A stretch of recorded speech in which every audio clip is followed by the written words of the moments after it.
I'm Caroline McCamley. I'm the facilitator for the day, which essentially means that I'm going to get you to 1:30 with the job done, hopefully. I'm delighted to have an opportunity to be here today and to work with you and to open the proceedings in relation to the inputs from many of the experts that we have in the room, and to start with Gail Kent. The Taoiseach has slightly stolen my line because he kind of introduced her already. But you're very welcome, Gail. We're very much looking forward to hearing the European perspective because, as has already been alluded to, this is an issue that we can't deal with on our own. It's not going to happen like that. And the international and particularly the European context is going to be very important in how we approach this work. So I'm very happy to hand you over to Gail.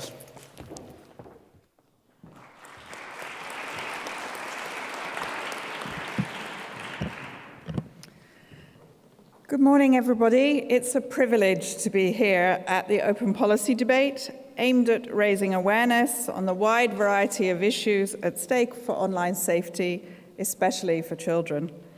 I really welcome this discussion, and I believe it's highly relevant and timely because the borders between our physical and digital lives are becoming increasingly blurred.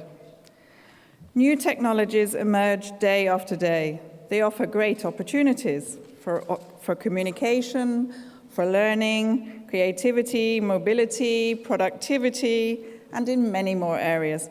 At the same time, they keep bringing about new challenges and risks. It's therefore essential that we take an informed and holistic approach to address these uncharted waters. The European Commission is closely following developments in the online environment and has been at the forefront of addressing existing and emerging challenges, such as illegal content, fake news, hate speech, or cyberbullying through complementary measures.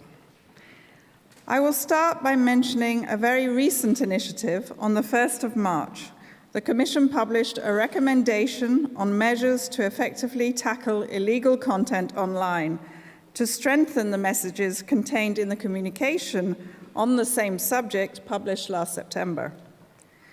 The aim of the recommendation is to encourage online platforms to take proactive measures to ensure swifter removal of illegal content online, in particular in the area of terrorism, hate speech, and child abuse. In the case of terrorist content, the Commission recommends specific provisions to curb it further, notably the 1-hour rule. This would require all companies to remove such content within 1 hour of its referral as a general rule, as such material is most harmful in the first hours that it appears online. There are other recommended operational measures. Clearer notice and action procedures for notifying illegal content, including fast-track procedures for the so-called trusted flaggers. More efficient tools and proactive technologies to detect and remove illegal content, in particular for content which does not need contextualization to be deemed illegal, like counterfeited goods or child sexual abuse. Stronger safeguards to ensure fundamental rights, especially when automated tools are used to remove content, such as human oversight and verification. We need special attention to small companies through voluntary industry arrangements to share experiences and share technological solutions. And closer cooperation with law enforcement authorities, which should be promptly informed by companies when there is evidence of criminal offence or suspicion of threatening content. The Commission will monitor the actions taken in response to this new recommendation to determine whether further steps are required, including legislation if necessary. Our aim is to ensure that the Internet remains a place of free and democratic expression, where European laws are respected. We must, however, fight against the proliferation of incitement to racist and xenophobic violence and hatred online, as this fuels fear and then reduces the space for open democratic exchanges. It's important to strike the right balance here. A recent European survey showed that 75% of those that follow or participate in debates online have come across some episodes of abuse. Threats or hate speech, for example, against journalists, bloggers, or people active on the web. As a consequence, almost half of them felt inhibited to engage further in online discussions. There is a specific EU legislation, the Framework Decision on Combating Racism and Xenophobia, which calls on member states to criminalise hate speech inciting to violence and hatred, including in the online sphere.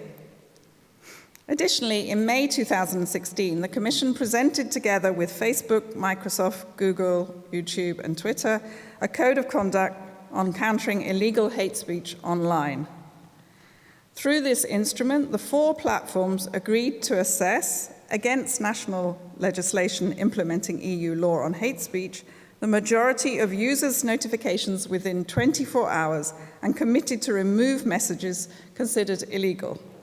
The 4 companies also committed to improving the support to civil society as well as the coordination with national authorities.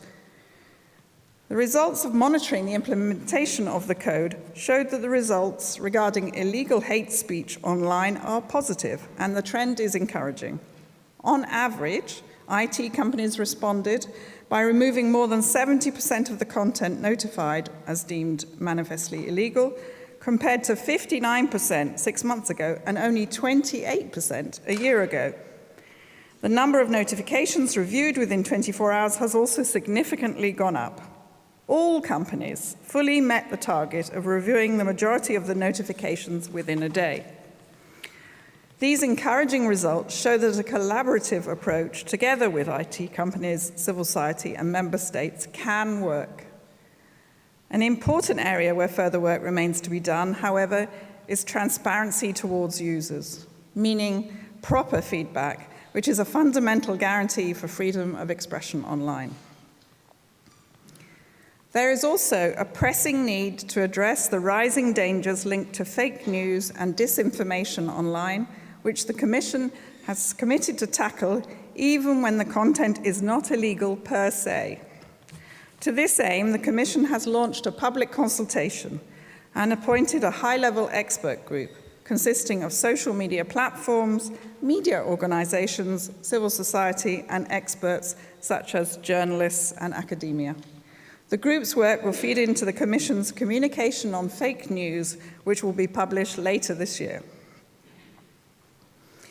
This soft law approach is complemented by specific legislative proposals dealing with certain illegal content online, namely the Child Sexual Abuse Directive, which obliges member states to take the necessary measures to ensure the prompt removal of child sexual abuse material hosted in their territory, and to endeavour to obtain the removal of such pages hosted outside their territory. The member states have made considerable efforts to comply with their obligations. However, some of them are still facing challenges, in particular with respect to prevention and support to victims.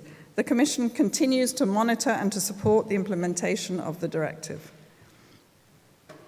The Commission also proposed to amend the Audiovisual Media Services Directive to bring it in line with the new realities. As you know, viewers, and particularly minors, are moving from traditional TV to the online world. Therefore, the revised directive seeks to ensure protection of minors also online, foreseeing a limited extension of the scope to platforms. Video sharing platforms will be obliged to put in place measures such as tools for users to report and flag harmful content, age verification, or parental control systems, to be implemented via co-regulation to protect minors from harmful content. The Commission puts great emphasis in the directive on co-regulatory and self-regulatory instruments, considering the active support of the service providers is necessary, and that this approach allows for more flexibility than can accommodate the different legal traditions of each member state.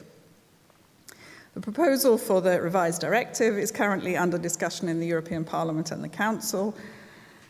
We believe that it will be possible to find a balanced solution.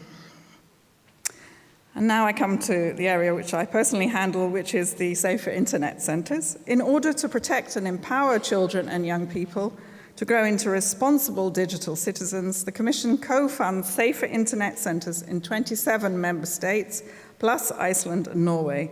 This includes WebWise, the Irish Safer Internet Centre, who are participating later today. The main task of the Safer Internet Centres is to raise awareness and foster digital literacy among minors, parents, and teachers regarding risks minors may encounter online, such as cyberbullying, sexting, self-harm, and ways to protect them. They also offer helpline counselling on online issues on hotlines, allowing internet users to anonymously report child sexual abuse content for quick removal, in cooperation with the law enforcement agencies.